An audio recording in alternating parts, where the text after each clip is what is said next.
no sense of trust. You know, all we talk about is, God, I wonder if we're going to be on the news again tomorrow.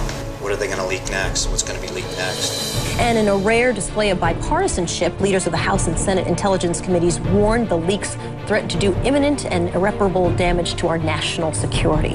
They have detailed information about meetings that were so secretive and with so few people in them that the idea is the president had to say it was okay to go ahead and give information to certain reporters and details about these highly classified programs. Otherwise, it just wouldn't have happened.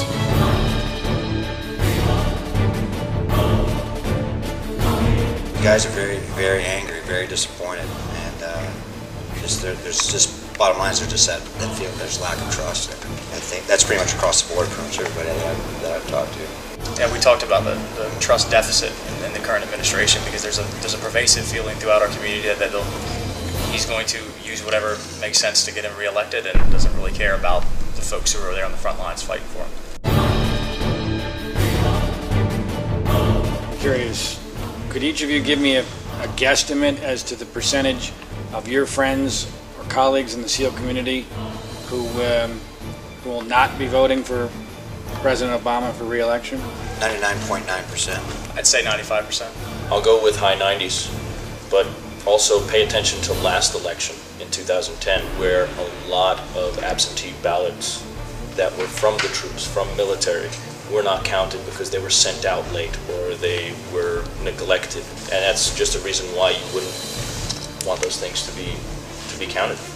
I would say in the high 90s, the military is not as monolithic as people think they are. I think to a degree, you know, the military evaluates mission focused, you know, more than party focused. But what drives the military is fairness, a sense that we have to maintain our power as a nation, and leadership.